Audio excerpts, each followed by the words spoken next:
Olá, pessoal. Eu sou a Alana, do curso de Processos Gerenciais da disciplina de Economia Brasileira. Hoje o assunto abordado é referente aos determinantes do milagre econômico, de 1968 a 1973, uma análise empírica. O objetivo desse artigo é quantificar, através de uma metodologia de regressões de crescimento, a importância de possíveis determinantes do milagre brasileiro. Em particular, verificamos em que medida o milagre decorreu da situação externa favorável e do desempenho de variáveis de política econômica associadas à estabilidade macroeconômica, política fiscal, nível de desenvolvimento do sistema financeiro e grau de abertura ao exterior. Também investigamos até que ponto o crescimento econômico observado no período de 1968 a 1973 decorreu das reformas implementadas a partir de 1964. Uma breve descrição do milagre. Uma característica notável do milagre é que o rápido crescimento vem acompanhado de inflação declinante e relativamente baixa para os padrões brasileiros, além de superávites no balanço de pagamentos. Em 1968, o crescimento do PIB brasileiro foi de 4%. 5 anos depois, em 1973, a taxa de crescimento do PIB brasileiro alcançou a impressionante marca de 14%. Embora esse período tenha sido amplamente estudado, não existe um consenso em relação aos últimos determinantes do milagre. Interpretações do milagre. As interpretações sobre os fatores determinantes do milagre encontradas na literatura podem ser divididas em 3 grandes grupos, não necessariamente excludentes, e que enfatizam a política econômica do período de 1968 a 1973, com destaque para as políticas monetária e creditícia, expansionista e os incentivos às exportações, o ambiente externo favorável devido à grande expansão da economia internacional, melhoria dos termos de troca e crédito externo farto e barato. As reformas institucionais do PAEG e, em particular, as reformas fiscais, tributárias e financeiras, que teriam criado as condições para a aceleração subsequente do crescimento, ou seja, baixas taxas de juros e farta disponibilidade de crédito no mercado externo. A política macroeconômica do período de 1968 a 1973. O período de 1968 a 1973 foi caracterizado por uma grande expansão real da moeda e do crédito, e esse último foi canalizado para o setor privado. No que se refere às exportações, o estímulo governamental assumiu diversas formas, entre as quais a introdução do sistema de mini desvalorizações cambiais, a partir de 1968, e a criação do programa BFIEX, em 1972, permitindo às empresas com planos de exportações contar com uma série de facilidades de importação sujeitas ao desempenho exportador futuro. As taxas de crescimento anuais médias foram de 24,6% do valor das exportações e de 39,5% no caso de manufaturados.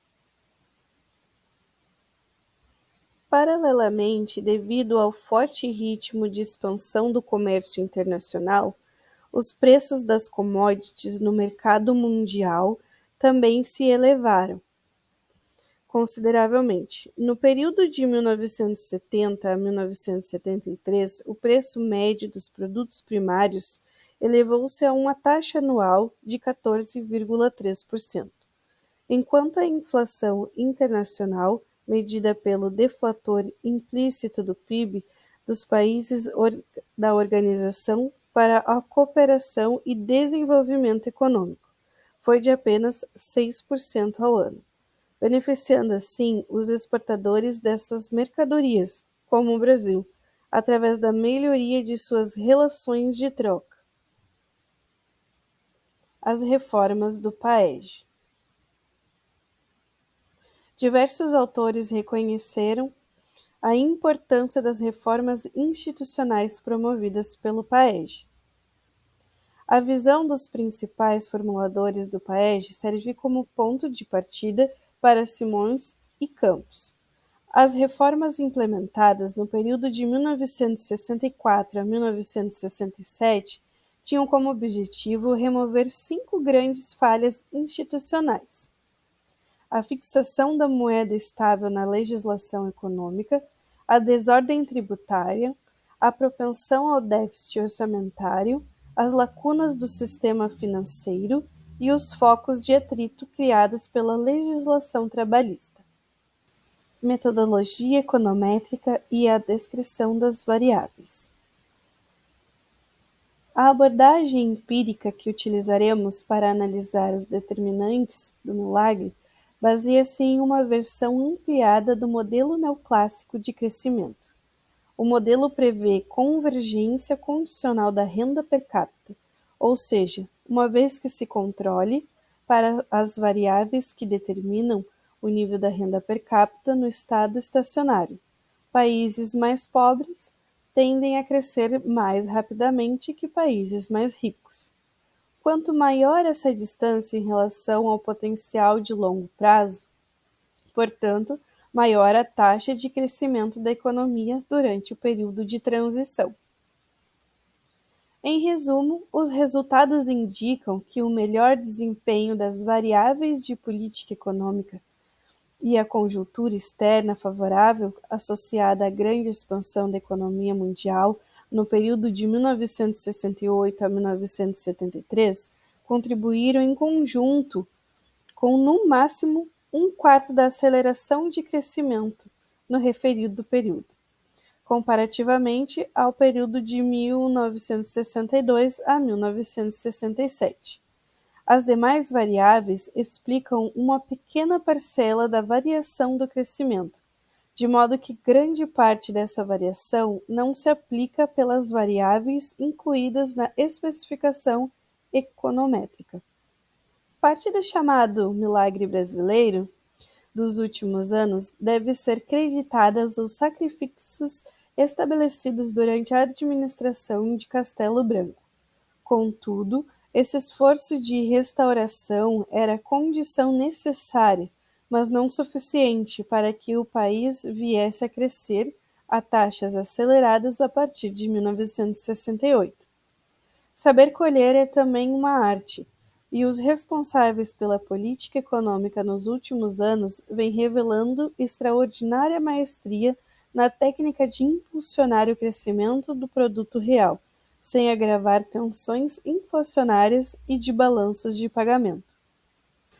Portanto, a desaceleração observada se deveu, em um grau de importância aproximadamente igual a 3 fatores. O primeiro foi o efeito de convergência associado ao expressivo crescimento econômico do período anterior. O segundo, houve uma piora da qualidade da política econômica. E o terceiro, os choques externos também tiveram uma contribuição importante para a queda na taxa de crescimento. Obrigada a todos e até logo!